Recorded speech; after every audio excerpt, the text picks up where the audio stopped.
Welcome back to part 2 of the Country Hall module. Please subscribe, share and like, it helps the channel. This is the No Name Railway, not thought of one yet. And here you can see the start of the area that we need to work on for the Scenics. We need to finish the road off. We need to get rid of this gap between the module and the big portable plate, for want of a better word. So, first job, let's make a template. And the idea here is that we make a full piece that crosses over. Template made, so now we're making it out of plastic. And the idea is similar to boards, where you have track going across and each individual board, to enable it to be removed from each other, we cut the track. So we're going to do the same with the road, hence why it's in one long piece. Quick check of the plastic. A little bit tight, but a good tight fit is always required. Now, there's a bit of a step between the original base layer there and the module, so we put a bit of packing in to get it up to the decent level that we're looking for. So with the plastic glued in position, we apply some weights. Dog food cans are very handy for this. And now we're going to put the road surface on. The glue's been applied and we're using chinchilla dust here to create the gravelled road surface. And we've cut it. It's not a decent cut, I can say that. In fact, it's very gappy. And well, this is the road surface. So the glue didn't work. So we're doing a trial now. With the road surface removed, I can clean up the edge and put another piece of plastic card in to get it the right level. You can see with my fingers that it was catching, so we'd have to do something. Next stage, static grass the area. Quick hoover once the grass, and then more layering spray. Again, fill the container, put more down, more hoovering. Keep doing this until I'm happy with the layer. And we finally finish off with small bushes, large bushes, and a few individual colourful plants. The road's been put in, weathered. The new glue was successful.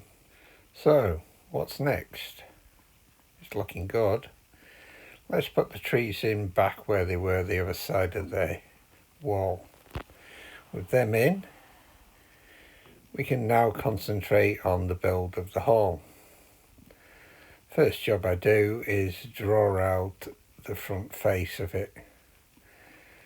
I also mark off where the flooring's going to be, and this will be used as the main piece that we'll be using as the template and building off. All will become clear. Delicate measuring takes place, and the lines have to be right if we're going to use it, as it will all get joined together, as you'll see later on, where you can see where I've just put the ruler down, there's two triangular pieces. They're the gable ends that will be sticking out.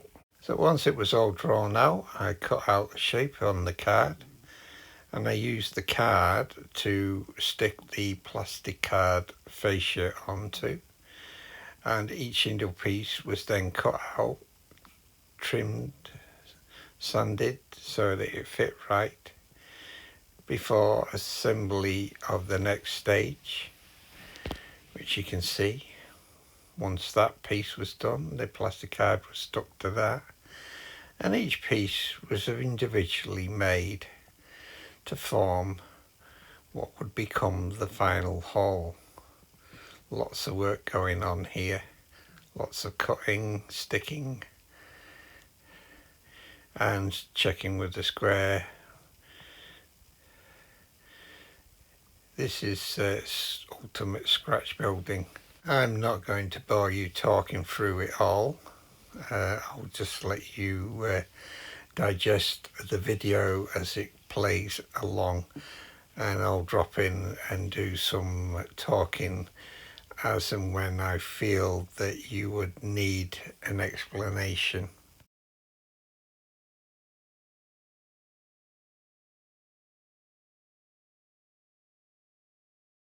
Well, didn't take me long to drop in and talk. Here you can see the first part. What I'm pointing out here is that the wall at that edge is not a straight line because the back seam leans, so it had to be cut at that angle. Here you can see me marking out where the first window will go. Tricky. This isn't easy to cut, this plastic card. It's very thick and you need to be extremely careful and delicate while cutting it. With the hole cut, and I cut inside the lines, I now needed to file the opening to straighten it up, and also so that the windows could be fitted. And here you see a view of it. The inside is all braced to hold it at 90 degrees. Next section is being glued on here. Plenty of clamping taking place to hold it in position. A few pieces to brace it. And bit by bit, the building was coming together nicely. Here you can see what would be the next piece to go on, being glued. I use super glue. I've got an activator. It comes in handy when you're putting pieces on like this. Try and get it all aligned correctly.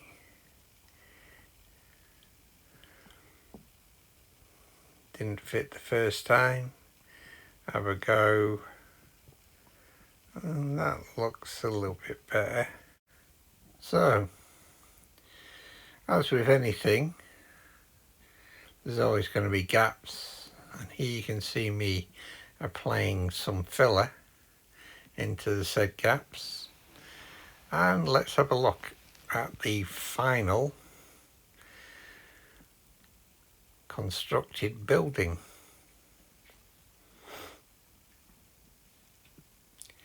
Lots of odd shapes.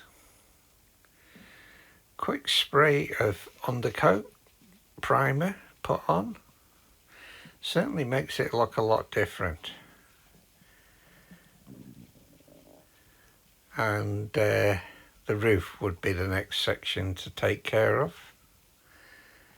And with the roof fitted, there's one or two gaps, and we won't be using filler on them. So, here you can see me installing some balustrade, if that's the right word for it, or my right pronunciation. Close-up view, and an overview of some steps that have been fitted. To fill those gaps, we decided that we put some fancy brickwork there, but there's still some to do, and this is on order. Close-up view again of the steps this time. looking really, really good. Lots of filler around this. It was a difficult one to mark and cut, but that'll all get sanded away. So you've managed to watch it to the end. What's coming up next? Well, it's going to be a gatehouse. Every country estate has a gatehouse. So thanks for watching, and hope to see you next time.